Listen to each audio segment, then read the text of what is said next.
pessoal!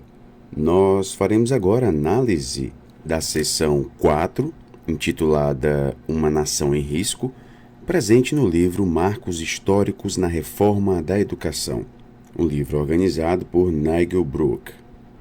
Nós vamos dividir a análise desta seção em 7 aulas, iniciando aqui pela introdução. Em 1983, foi lançado o relatório final da Comissão Nacional, criada pelo governo de Ronald Reagan, para estudar a situação da educação nos Estados Unidos.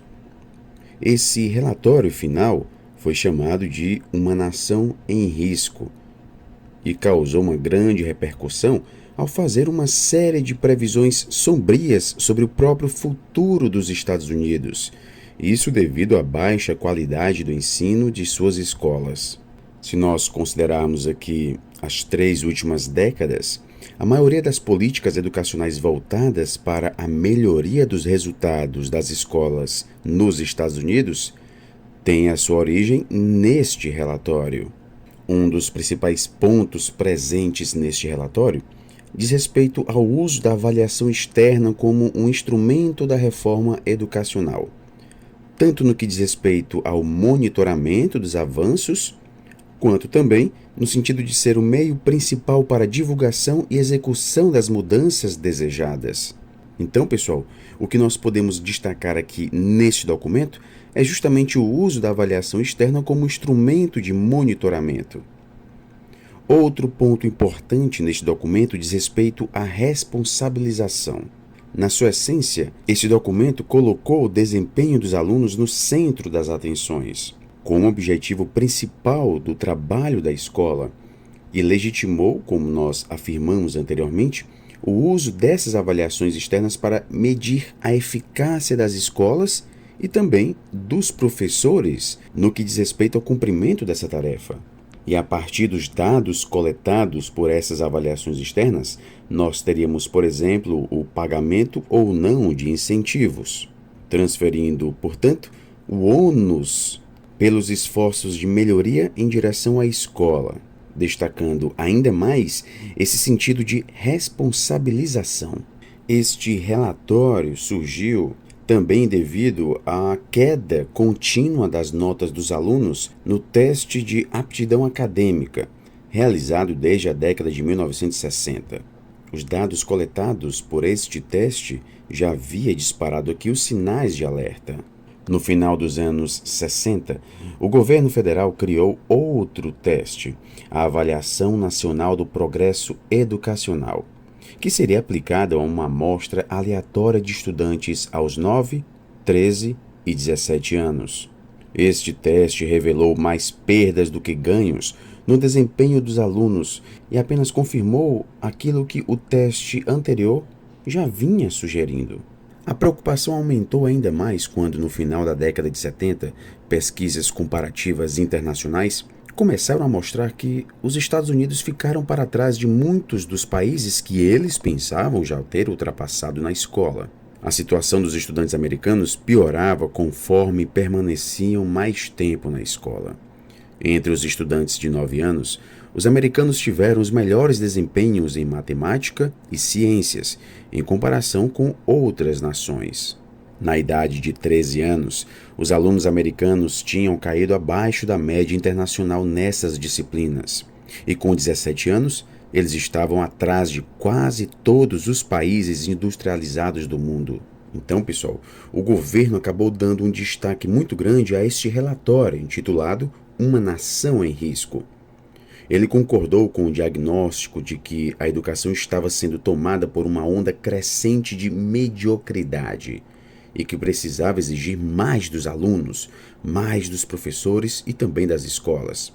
Em termos práticos, isso significava que os estudantes precisavam receber tarefas mais desafiantes, os professores precisavam ser mais bem remunerados e mais bem treinados na disciplina que ensinavam.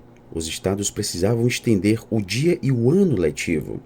Os pais precisavam demandar mais de seus filhos, e um compromisso com a qualidade precisava ser firmado por todos aqueles responsáveis por instruir os jovens. Desde 1983, em atenção à ênfase das recomendações desse relatório sobre a melhoria do ensino médio, todos os estados norte-americanos têm elevado seus requisitos para a conclusão dessa etapa de escolarização. E, após a criação de padrões estaduais de aprendizagem, uma proporção cada vez maior de alunos tem saído da escola com o nível de habilidades necessário para o ingresso na educação superior. O relatório é grande demais para ser exposto aqui, neste livro. A parte mais importante reproduzida na primeira leitura dessa sessão, que nós vamos justamente discutir na próxima aula, nos dá uma ideia clara da linguagem apocalíptica que foi empregada e do espírito intensamente competitivo por trás das recomendações do relatório. Os membros da comissão acreditavam firmemente na necessidade de elevar os padrões das escolas, para que os estudantes trabalhem no limite de suas capacidades. E isso é muito bem destacado no documento. Trabalhar no limite de suas capacidades. Mas os membros da comissão também estavam cientes da necessidade de manter o compromisso de um tratamento equitativo para toda a população.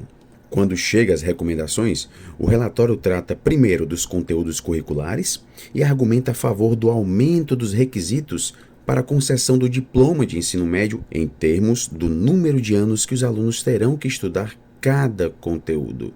O nível de exigência, pessoal, precisa aqui, de acordo com esse documento, subir ao mesmo tempo em que se cria em todos os estados os sistemas de teste de desempenho para justamente certificar o nível de aprendizagem dos alunos.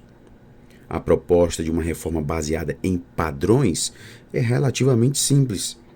Para melhorar os resultados da educação, é preciso primeiro estipular o que cada aluno deve aprender em cada etapa, ou ano, isso em termos de conteúdo e nível de proficiência mínima, e ao fazer isso, aumentar o nível de expectativas e exigências. Para poder cobrar esse nível de aprendizagem, é necessário criar os instrumentos de avaliação padronizados necessários para mensurar o desempenho dos alunos de forma rigorosa. Isso em todas as áreas do currículo para as quais existem esses padrões.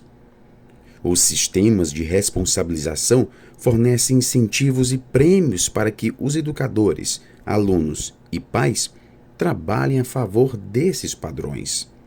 Então, pessoal, nós vamos ter aqui sistemas de responsabilização, testes de desempenho, uma reforma baseada em padrões e o aumento dos requisitos para a concessão do diploma de ensino médio. Em nossa terceira aula, nós vamos abordar aqui a segunda onda deste relatório. Na primeira onda, nós vamos ter aqui duas vertentes. A primeira, uma vertente curricular, na qual as exigências associadas aos diferentes conteúdos ao longo do ensino médio foram aumentadas.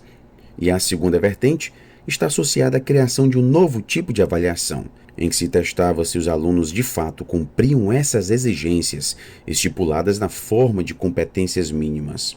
O problema diz respeito justamente à falta de rigor na execução dessas políticas. Apesar de um bom número de estados já terem instituído esses testes de competência mínima. Os estados percebiam a necessidade de impor novas exigências, mas as brechas que se abriam nos níveis de desempenho dos diferentes grupos sociais e raciais dificultava a expansão dessas exigências para todos os alunos e escolas, o que acabava reduzindo o impacto da reforma. Esse relatório, Uma Nação em Risco, não só fortaleceu as intenções dos estados, mas também permitiu uma grande expansão da metodologia dos testes de competências mínimas. Nós vamos ver também que as análises feitas desse documento nos mostram que houve efeitos negativos e também efeitos positivos. A política de melhoria do currículo e de redefinição das exigências curriculares associadas à conclusão do curso médio parece ter sido a estratégia mais eficaz. Pode parecer um pouco estranho que a reforma tenha avançado mais pelo lado da avaliação e da responsabilização do que propriamente pelo lado do currículo. O que nós vamos ter aqui de fato é um apoio ao uso das avaliações para cobrar melhorias no desempenho dos alunos. Nós veremos também nas próximas aulas a segunda fase na evolução da política de testes high stakes, que ocorreu justamente na chegada de George Bush à presidência, quando os primeiros exemplos estaduais de responsabilização se tornam modelos para uma política nacional. High stakes, neste caso, significa que os testes tinham consequências importantes para aqueles que estavam envolvidos, ou seja, tanto para os alunos quanto para os professores, e por isso estes testes exerceriam um impacto significativo no ensino e na aprendizagem. Pesquisas mostraram que dificilmente as alternativas se tornariam substitutos para os modelos de avaliação high stakes. A expansão continuada da responsabilização baseada em testes padronizados estava, desse modo, garantida. De modo geral, a pesquisa que nós vamos ver aqui mostra que os testes high stakes motivam os educadores, estimulam um alinhamento entre currículo, padrões e avaliações, e fornecem dados valiosos sobre o sistema e criam, de fato, uma responsabilização pública. Apesar da opinião de que talvez haja testes demais, esses resultados ajudam a manter o apoio público, mesmo na presença de desvantagens sérias, como, por exemplo, o estreitamento do currículo e a pouca utilidade da informação gerada pelas avaliações para o dia a dia do professor. Nós veremos também uma ONG a serviço dos líderes dos sistemas públicos de ensino, o Hunt Institute, chamando a atenção para as promessas não cumpridas da reforma baseada em padrões. Com base em evidências de pesquisa, esse panfleto incentiva os estados a continuarem seus esforços a favor dos princípios estabelecidos pelo relatório Uma Nação em Risco, e depois ratificados em lei, sobretudo pela legislação federal, nenhuma criança deixada para trás. Ao enfatizar a melhoria nos padrões, o panfleto não pretende menosprezar os sistemas estaduais de responsabilização baseados nos testes padronizados. Muito pelo contrário, o que se vê é a preocupação em melhorar o alinhamento entre os padrões e a avaliação para poder justamente ajudar melhor o professor. Se os padrões não estão bem elaborados, são as avaliações que se tornam os verdadeiros parâmetros de sucesso. Apesar das conhecidas dificuldades em se produzir instrumentos capazes de testar níveis mais avançados de conhecimento e de habilidade, e de oferecer os tipos de informação de que os professores precisam. Esse texto também apoia o uso das avaliações para medir a eficácia dos professores. A reestruturação das escolas, a medida mais drástica do sistema de responsabilização, em que a escola pode ser fechada ou a equipe escolar inteira trocada se ela não mostrar o progresso esperado, é o último tópico abordado. Em nossa última aula, nós veremos aqui a interpretação da política de responsabilização em solo brasileiro. Veremos que essa política já chegou ao Brasil e, em pouco tempo, já assumiu algumas feições bastante sofisticadas. Os sistemas de responsabilização dos estados de São Paulo e Pernambuco, que propõem procedimentos para o pagamento de bonificações aos professores, de acordo com os resultados dos alunos, incorporam metodologias interessantes que pretendem eliminar algumas das dificuldades associadas ao cálculo de desempenho do professor. Em certos aspectos, a reforma brasileira da responsabilização baseada em testes padronizados avançou bastante. A utilização de testes como um instrumento da política educacional pelos estados parece ter se tornado uma atitude normal, o que significa que a própria definição de qualidade em termos do desempenho dos alunos em testes externos também adquiriu uma aceitação. O que chama atenção é a separação entre responsabilização e aquilo que foi a sua origem, a criação de padrões mais exigentes. E nós finalizamos aqui esta primeira aula, que foi justamente a introdução. Nas próximas aulas, nós vamos ver de forma mais detalhada aquilo que foi discutido aqui. Bons estudos a todos e até a próxima.